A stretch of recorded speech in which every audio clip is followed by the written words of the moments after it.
Assalamualaikum warahmatullahi wabarakatuh. Di video kali ini yang akan saya bahas adalah mengenai konsep dasar teori organisasi. Organisasi memiliki berbagai macam pengertian atau definisi. Beberapa tokoh merumuskan definisi daripada organisasi. Kita ambil beberapa, yaitu yang pertama, menurut Louis Allen, pengertian organisasi adalah proses mengidentifikasi dan mengelompokkan pekerjaan yang harus dilakukan, mendefinisikan dan mendelegasikan tanggung jawab dan wewenang, dan membangun hubungan untuk tujuan memungkinkan orang untuk bekerja paling efektif bersama dalam mencapai tujuan.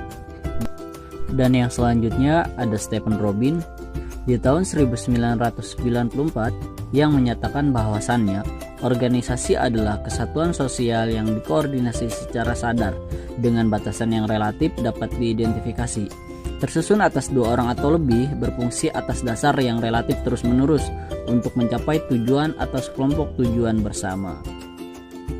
Nah, dari situ kita bisa menyimpulkan bahwasannya organisasi merupakan alat untuk mencapai tujuan bersama, di mana organisasi adalah suatu yang abstrak, sulit dilihat, tapi bisa kita rasakan eksistensinya.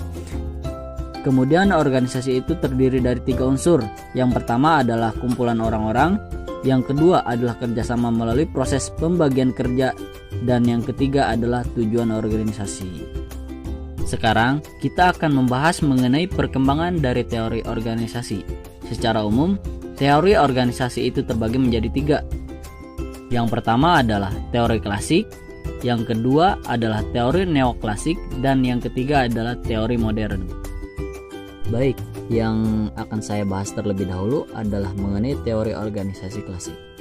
Teori organisasi klasik dikatakan sebagai teori tradisional atau teori mesin, karena organisasi ini menganggap manusia bagaikan sebuah onderdil yang setiap saat dipasang dan digonta-ganti sesuai kehendak pemimpin. Sehingga definisi organisasi menurut teori klasik yaitu merupakan organisasi struktur hubungan, kekuasaan-kekuasaan, tujuan-tujuan, peranan-peranan, kegiatan-kegiatan komunikasi, dan faktor-faktor lain apabila orang bekerja sama. Kemudian teori selanjutnya adalah teori organisasi neoklasik. Teori neoklasik disebut juga dengan teori hubungan manusiawi. Teori ini merupakan penyempurnaan dari teori klasik.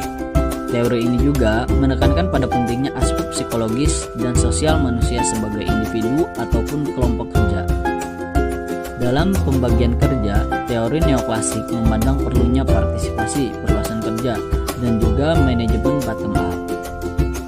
Dan yang terakhir adalah teori organisasi modern, di mana teori modern ini sering disebut juga sebagai teori analisa sistem atau teori terbuka yang memadukan antara teori klasik dan teori neoklasik. Teori organisasi modern melihat bahwa semua unsur organisasi sebagai suatu kesatuan yang saling bergantung dan tidak bisa dipisahkan, di mana organisasi bukan sistem tertutup yang berkaitan dengan lingkungan yang stabil, akan tetapi organisasi merupakan sistem terbuka yang berkaitan dengan lingkungan, dan apabila ingin survive atau bertahan hidup, maka ia harus bisa beradaptasi dengan lingkungan di sekitarnya.